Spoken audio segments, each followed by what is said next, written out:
Welcome back to another episode of Social Seance Society. My name is Tara, and this week, Jessica and I are joined by Holly Ann, a true crime content creator and the podcast co-host of Crime with Holly. In this episode, we discuss navigating the true crime space not only as a creator, but a consumer as well. On top of that, we discuss struggling with imposter syndrome, how to combat that, and making sure you make time for self-care. We had a great conversation with Holly, and I'm so excited for you guys to hear it, so let's get into this episode.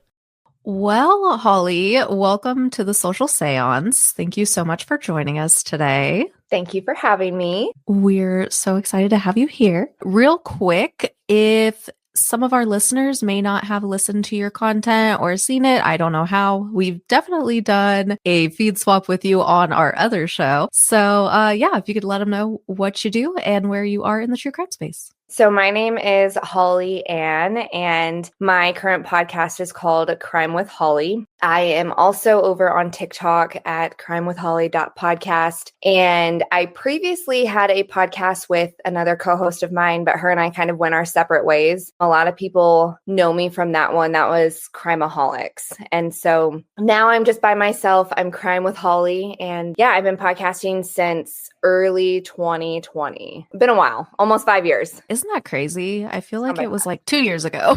Like it doesn't feel like 2020 was so far away now. Yep. I'm not okay.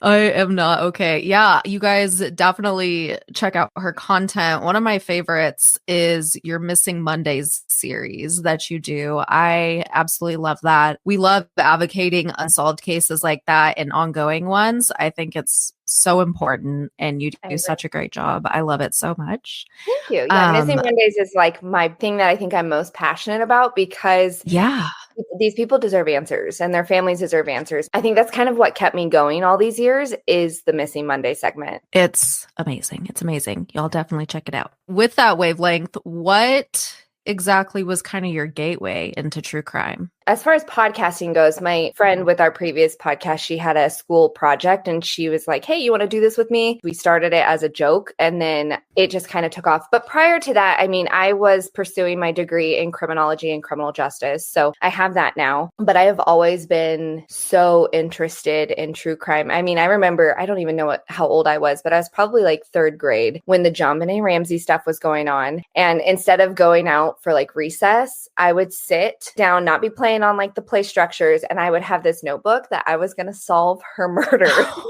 I mean, and like I said, I was probably like, I don't know, 8 maybe. And I hadn't really seen anything other than like the tabloids at the checkout with my mom. And I was just like, oh my gosh, I'm going to figure out what happened to this little girl. And then it just kind of built from there. I always liked the old school Nickelodeon shows like Are You Afraid of the Dark? Yeah. You guys remember that? I would watch that and I was so into that. And then of course, Unsolved Mysteries and like the creepy music. And so I just have always been so fascinated by true crime and the stories and like wondering how people get to that point to whether commit murder or, you know, something happens to them and then it's unsolved. So I've always been like super, I guess, obsessed, if you can call it obsessed with it. It's always been a part of your life for a while. Yeah. Oh my God, that is so... That is so freaking cute. Like, it's so, I feel like not right saying it's so cute, but it's like, it's so cute about. I just was so interested. And Mary-Kate and Ashley Olsen with their, what was their show? You guys remember that? Yes. Like I would be, the theme song is like playing in my head right now. And I won't embarrass myself by singing it to you guys, but it's seriously been since then that I've like, oh my gosh, I'm going to investigate stuff and have been so, I don't know, just very into it. Yeah. She's the Mary-Kate and Ashley. Yeah. There we go. Okay. The more generic of a name. Right. Yeah. I know. Oh my God. Yeah. I was obsessed with that. I loved all of it. I actually was just obsessed with Mary-Kate and Ashley in general. So I consumed everything of them. I loved them so much. Oh my God. This is like so random. For some reason, I think it's Mary-Kate, or I don't know which one it is, but the picture where she's like at a party and she has the whipped cream can with her. She was definitely doing whippets, but like it's so funny because I don't even know why this is trending back on TikTok, but I saw like 3 TikToks the other night, super late. And I was like, oh my God. Because it was like the 2000s party scene. And I'm like, oh, y'all don't even know. I've seen that. I'll have to look. Oh my God. It's like the most obscure picture. I think it was like towards the end, like before they went super private. It was so weird. I don't even know. I don't And even now think they're we a mystery have themselves. Like, I'm like, what happened? I want to investigate that too.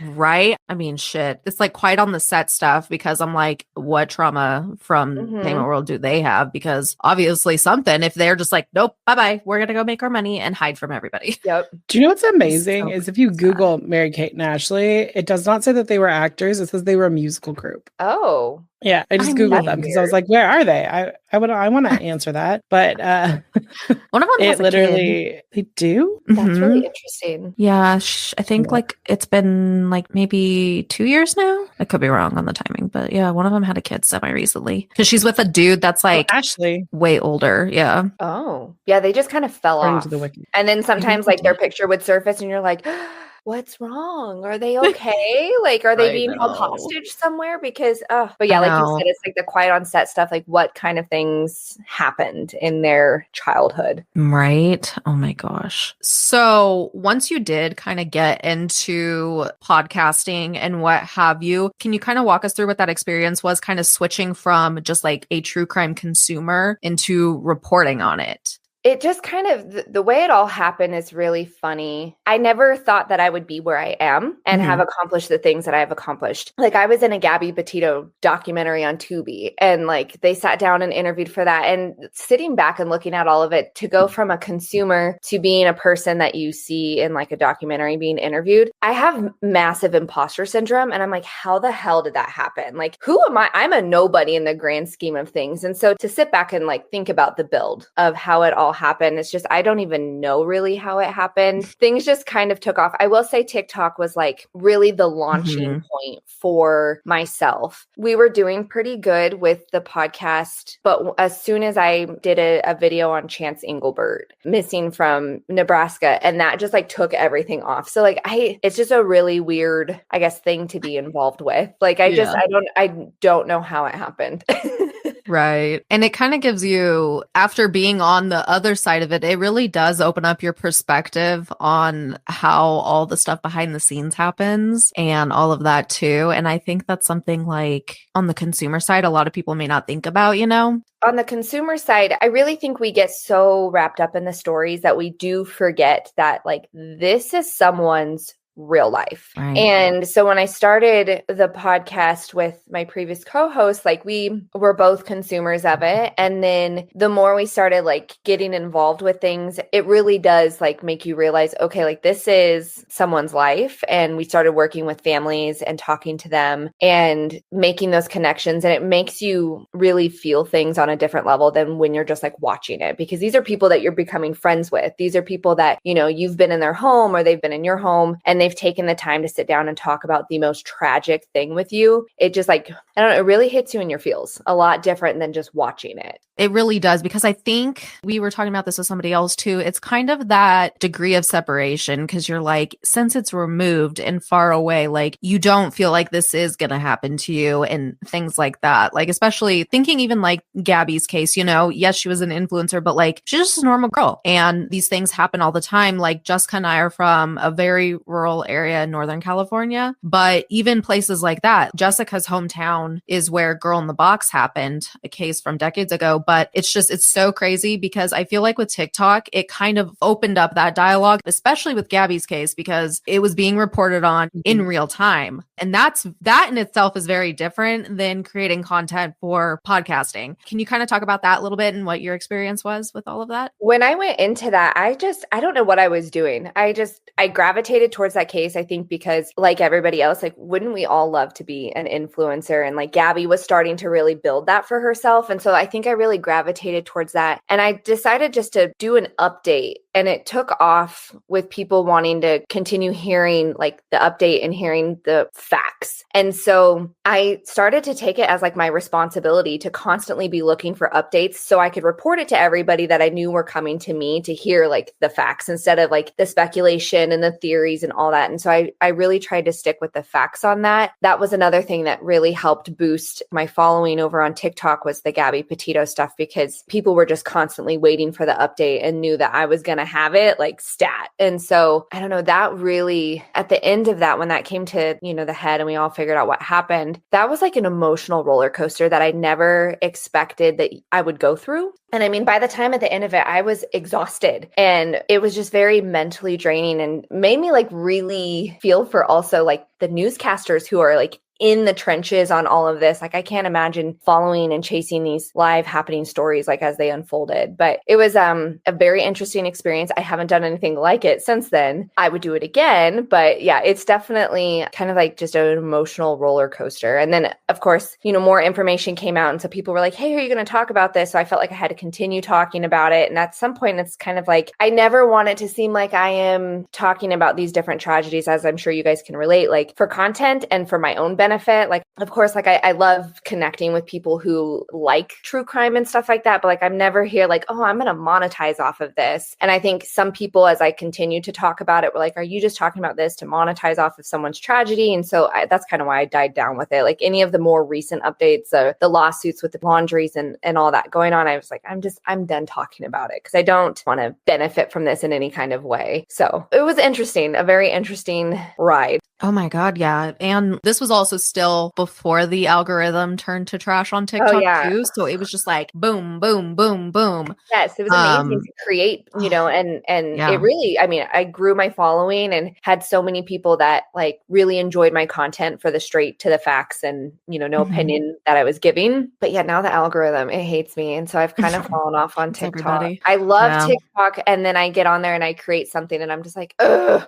I feel you. Yeah, doing those in real time ones like that, especially when it's as heavy as a case as that, it's hard. I covered part of that one and then it was the same thing too. Like eventually I'm just like, okay, it's not even really burnt out, but it's just like that toll it takes on you. And then I did coverage on Micah Miller. I did coverage on her case as it was going. And that, of course, is also similar with domestic violence and stuff like that. But it even goes deeper into like his dad and his grandpa and like all of these dark, dark things. And I had to be like, okay, unless something major happens, guys, like we're done. Especially with fucking JP Miller. He's got a lot of shit himself. But I'm curious, what do you do for self-care and what do you do after to kind of like decompress and reset after these extremely heavy ones? I'm a big bath taker. I have to admit, I love me a good bubble bath and a book. So usually that's kind of it. I hate to admit it, but I'm actually really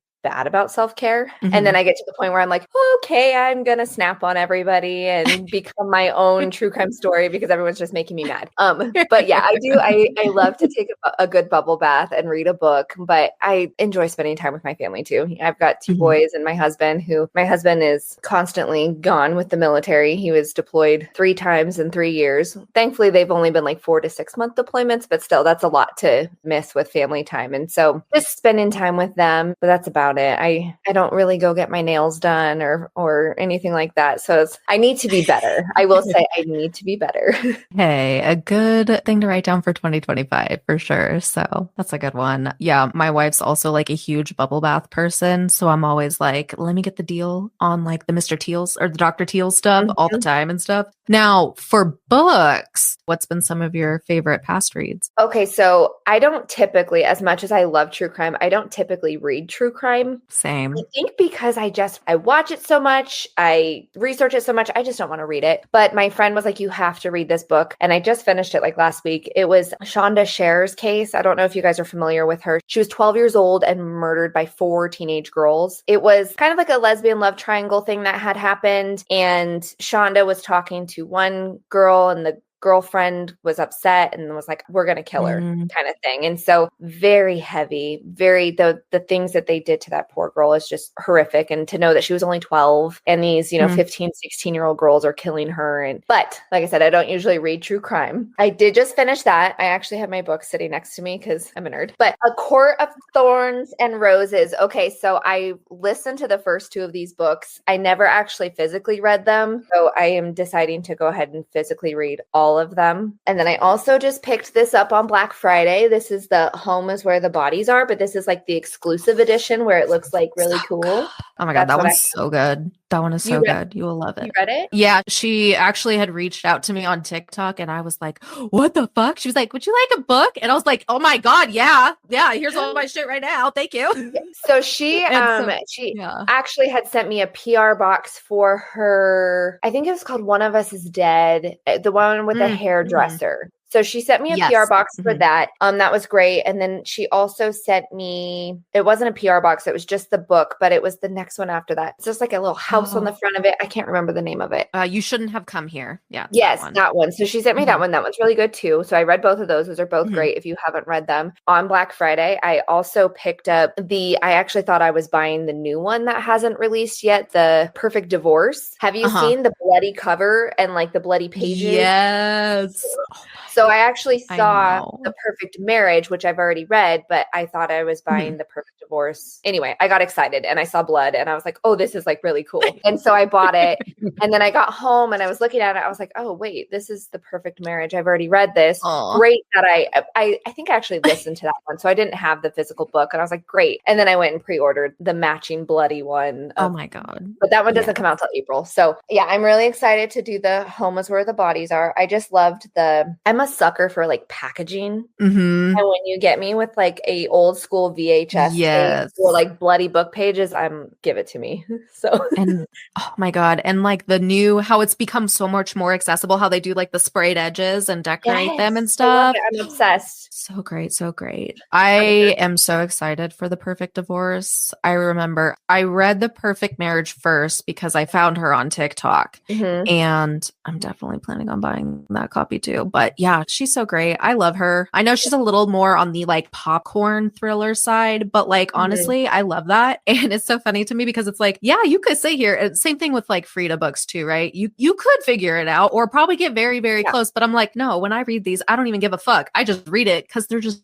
so entertaining and so addictive. Oh my gosh. Yeah. I'm a huge Geneva fan. I love her. She's so great. Me too. It's funny too because Jessica and I don't really read true crime too much either. It's too much. There is such a difference in watching a hour-long documentary that goes into all the details and then reading it. Like I feel like I don't know if intimate is the right word, but like you're just like deeper in it when you read it. That's true. And I think also like a lot of times with true crime books, they're written in such a way that is so hard to like stay involved in. That's why like one of the only true crime books I really liked was the Israel Keys. It was American Predator because it was written as if you were reading kind of a novel. Like it was written in novel format. And so it was like timeline. It was really well written. And there were elements of like, here are the facts, blah, blah, blah. But it was written for you to consume like you were reading, not like you were reading a report. And every once in a while, like a book will come across like me and I'll just be like, oh, I really like this case. I want to learn more about it. But yeah, no, it's just too much. When we're researching cases, I'm sure you're the same. It's like you get so down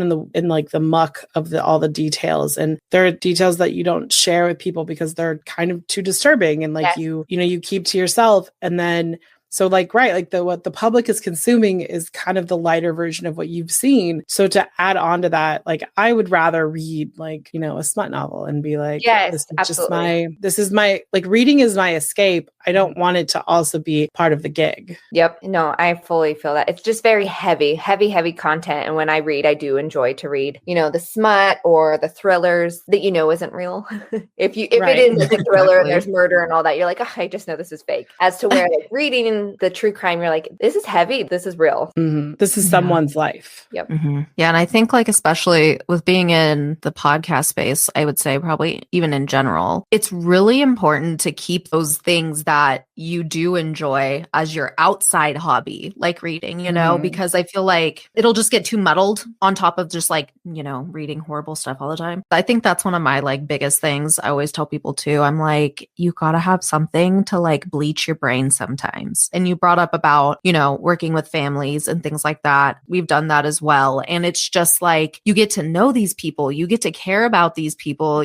Our first interview we did with Sarah Turney before her dad was arrested initially. And like, we were so deeply like invested, I guess is the right word, so we were always any kind of updates, like grabbing them and things like that, and anytime Sarah did anything, we're like, shit, let's let our people know. And you have to think too, it's like, and we're not even the family member, Yep. but I have so much respect for those families that advocate. I truly, truly do. It's such an awful thing and such a hard thing. And just like, even just her story as an example just shows like how strong these families are, And I think too, that also kind of just like opens your own eyes. Obviously, we've always respected victims and stuff, but it's like, this is 100% real life. Like if the right person says something, this could change things, Right. Because it's like in cases like that where there's like no bodies, and they're still trying to find their loved ones' remains and things like that. And cases imprint on us. Like, I think that's for sure. One of the most asked questions when we do like a question and answer, that's like every time is what case sticks with you the most. And Tara's and I's have pretty much stayed the same over the years because they're the ones that like weigh on your heart that you think about all the time. Like your mind drifts off to, and you just think like, God, I just want them solved. And that stays with us. And I think it's because I don't now being and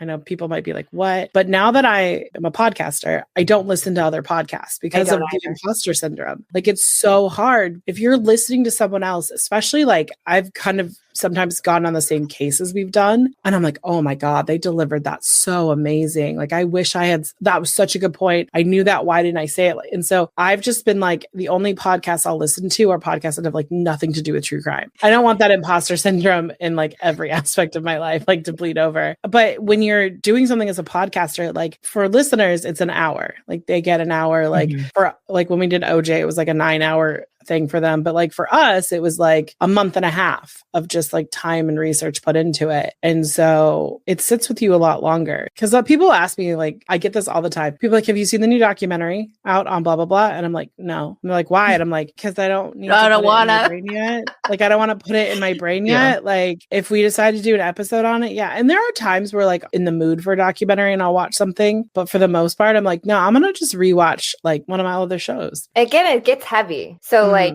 if you're not doing your research or there's not a purpose for like consuming it sometimes, and that's how I am. I don't listen to other podcasts. Everyone's like, okay, since you're a true crime podcaster, what's your favorite true crime podcast? And I have tons of friends that I have listened to their podcasts, but like I don't consume it anymore like I used to, just because I'm so in the trenches with the heartache and all the awful things that are out there. I'm like, I will just go and watch Outlander, or I'll go and listen to a happy book or something, because I just I don't want to keep consuming it when I don't have to. You know, the appropriate answer is always my podcast. Yeah, duh.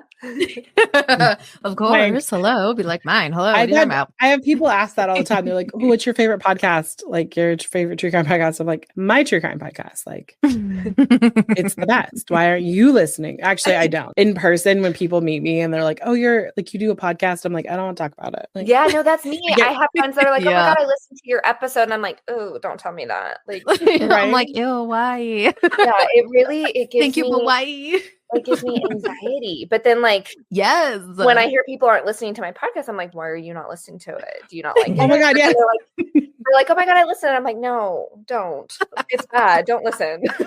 It's like, here's the thing. I want to tell you, go listen to my podcast, but please never discuss my podcast with me. No. Yeah. Like, please listen. Please. I don't want you to like, no, I was talking about this. So I have a new member of our team, and we were talking about podcasts, and I was like, oh yeah, because my podcast did. I don't remember the episode what we were talking about the case. And she's like, you have a podcast? I want the name of it. I was like, I will text it to you later. Yeah. You will go find it on your own. I just cringe. Also, a girl I work with, we were doing this like thing, like my position across the departments all got together and like had a meeting. And so they were like, tell a fun fact about you. And I was like, I don't know a fun fact about me. And everyone's like, you have a podcast. Like, that's a fun fact. And I was like, oh yeah, it's kind of like built in. And then this girl was like, what is it? And I said the name of it. She's like, oh my God, I listened to that. And I literally was like, please don't ever talk to me again. Yeah, no, don't. It's never, we're done. We can't be friends. We're not talking about this. And she's like, why? I was like, nope. Gonna have to have that separation. Yeah, no. And that's like, I had a girl walk up to me. It was probably the most awkward situation ever. I was at Sam's Club. Funny story. My husband thought this girl was looking at him, and he was like, oh, she's looking at me. And she walks up and she's like, it's so funny. And then I blasted him on social media, and he's like, you told everybody that I thought she was checking me out? I'm like, yeah. But she walks up and she's like, this is really weird, but are you on TikTok? And I was like, Yeah, I am. Like, I don't know how I'm so awkward. I'm like, I just don't know. Same. Here I am. I put myself out there for like millions of people to consume my content. And then you tell me you consume my content. And I'm like, yeah, no, that's gross. Don't talk to me. She was so sweet too. She was like, oh my gosh, I love you. I follow you. And then somehow we found each other on Facebook because she lives here in Las Vegas too. And we became Facebook friends. And then I told her, I was like, my husband definitely thought you were checking him out, but it was me. I love that. I love that. It's like the great ego boost for him for that moment. And then it's like immediately like, nah. Right? Gotta bring it down a little bit, babe. No, it's like my favorite story ever. And I'm like, oh no, she was just checking me out because she knew me because I'm cool. Do you have that happen to you? Like when No, that was the first and only time. And I was like, oh my God. Actually, that's kind of a lie. There is a lady that lives in my neighborhood and we were doing something and she like kept looking at me. She came up to me and she's like, I think I follow you. And I'm like, oh yeah, like this is who I am. And I kid you not, it was the funniest thing ever. And I was so glad my friends were around to witness this. She was fanning herself and stomping her feet. I'm like, oh my God. And I was just sitting there like, this is like really great, but I really just want to like melt into the ground right now. But no, it doesn't. I mean, I wish I was that cool, but no, that's only happened like twice. It's just funny because it's like both forms of content. It's just, I think people don't realize it's so separated. Like when we're recording or, filming, like, I don't know, at least for me, I don't think about who's listening. I'm just saying my stuff. You know what I mean? Because something, at least for me, like I'm like super introverted in real life, like in person, just I've peopled too much my whole life and I just can't anymore. I'm like, my brain's broke. But people are like, well, how do you do all this then? And like, I'm the same kind of at work too. And people have been like, but you do all this stuff. And I'm just like, well, it's different. Like I'm either talking to my best friend or talking to my phone, It's just one of those things where it's like, it is the imposter syndrome a lot, and it's just like, I don't know if it is for you, but I know for like us, it's always like, oh my gosh, yes, there are people like who actually do listen to us and who care like what we are covering and stuff. And it's a weird concept. I don't know. It's just so odd to me, like in a great way, but it's so odd. I don't know the right word. Yeah. With my old podcast, we had built like an incredible platform. And so we had like merch that people were buying. And I'm like, okay, I'm going to create this merch and my friends and my mom will buy it. But then I'm having all these people that I don't know. And I'm like, what is this? Like, this is so cool to me. And then like, I have my best friend's husband was wearing my merch and was like going out to the stores and being like, my wife's best friend has this podcast. And so now I'm in like this rebuild phase and I don't feel like I'm at merch level yet with Crime with Holly, just because I'm like, it's still, I had a lot of people transfer over from Crimeaholics, but there was such a break between when I stopped that to when I really launched Crime with Holly that I think people got lost in the mix, which I should have been better about that. But I was working full time and I kind of grieved a little bit the end of Crimeaholics and I had a really hard time finding motivation to get back into it. But then I had people being like, I missed your content and like where you've been. And I can't wait to listen when you're finally there again to start creating content. So I don't feel like I'm quite at merch level, but my husband tells me all the time, he's like, you got to get back on it. Like people are following you because of, it could be Crimeaholics or it could be Crime with Holly. They don't care. It's you that they want your content. And so he's like, they're going to support you. My husband can be the best, like little cheerleader for me, but I don't know. I'm like, again, it's imposter syndrome where I'm like, I'm in this rebuild. Like who's really going to care? But I mean, it's gone great so far. I mean, I'm enjoying creating content and all that stuff still. So that's the best part is just like being like passionate about it. And I still have the passion to tell the stories and help families potentially and all that jazz. I love that. If you had someone ask you, or when they have, what advice do you give for people, especially now? Because like 2024 to going into 2025, I feel is very different versus when you first started podcasting. What advice would you give for people that are wanting to get into this space now and staying ethical with it? As far as podcasting goes, I tell people all the time, like you can have the most basic setup ever. Like right now I'm sitting on my bed, but when I actually record my podcast, I sit in my closet because the sound absorption of all the clothes, like that's just the best place for me. You don't have to have the fancy, setup that you see Joe Rogan have or whoever else, I was able to generate, I think it was like 700,000 downloads before I actually got a legitimate mic. For years, I was using old Apple headphones that like with the aux thing that you put in, I just would plug that into my computer and I recorded that way. And so I always tell people that if you are passionate about what you are talking about and you have the heart for it and the passion for it, and like you said, do it in the ethical way, people are going to gravitate towards you. Your audio might not be the best. Your editing might not be the best, but if you have the heart for it and people can tell that you are there for the right reasons, they're going to consume your content. And so that's my biggest advice to people. Like, go into it not to be famous, go into it not to make money, go into it because it's something that you genuinely like want to talk about and what you're passionate about, and essentially find your why. Like, why are you wanting to do this? And so, of course, ethics comes into it as far as you're walking essentially on eggshells. You got to be so gentle with how you handle these cases. And so that's why I enjoy with my old podcast, we would just take turns, because I found that when we did record together, we would get to giggling about something. And I never wanted to make it seem like we were making light of any kind of situation. And so I just always try and keep it very calm with my stuff, because I never want to offend anybody or make it seem like I'm enjoying talking about other people, I guess. So yeah, just have the heart for it. You don't need to go all crazy. We did over 1 million downloads on, what was it, Anchor? I don't even know if Anchor is still a thing. It's a free podcasting platform. I think Spotify might have bought them. I think but like, so. we paid no money to do it. Like, it was just completely, we had our crappy microphones and everything like that. And it took off, I think, because of just having the heart and desire to be in this space. For sure. One of the great things about like our other podcast is that we have like the other topic, like we do paranormal as well. So when we would get into these like really dark cases, we could like talk about unicorns or mermaids or aliens. And then there kind of was where our personalities got to come through. I mean, we've also done like really fun cases. Like we did like the Great Maple Heist in Canada, and like there was like a wine one where someone on Thanksgiving tried to like steal all this wine, but they were so dumb they like left a receipt behind. They used their own. It was it was not well thought out. So like those type of cases, it's really great because like even though we do the really dark ones, there's some really funny true crime cases out there. Yeah. Like, well, it's also how you approach it. I have read obviously a lot of reviews for other podcasts and stuff. And so I've seen people be like, you guys are laughing at like really inappropriate times. And so it's how you approach it. So if you guys are having your it's really, again, just a very fine line. How Yeah. you approach it and the fine line and the way that you guys are very successful. You have done it the right way. I don't think initially we were doing it the right way, and it showed, and people were like,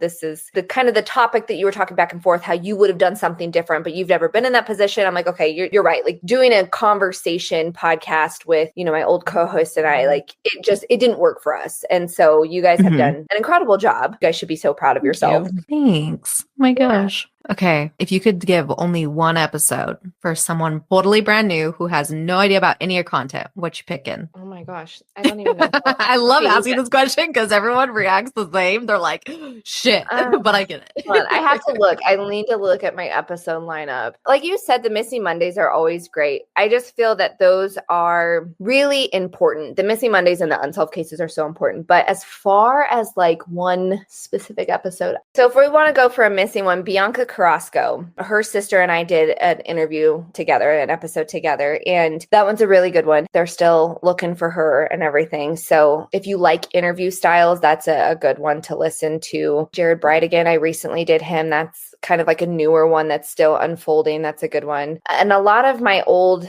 episodes that I'm super passionate about, I haven't brought over to Crime with Holly, which I need to do Chance Engelbert. If you want Chance Engelbert content, you can check my TikTok out because like you said, everybody always asks, what's the one case for you? It's Chance Engelbert for me. He's missing from Nebraska. And anytime I get the opportunity to talk about him, I do, just because there's a lot of questions, a lot of, I don't want to drop names, but people looking guilty for their behavior or the lack thereof, you know. So I've been threatened to be sued over that, just talking about Chance. And so that kind of fuels my fire a little bit more.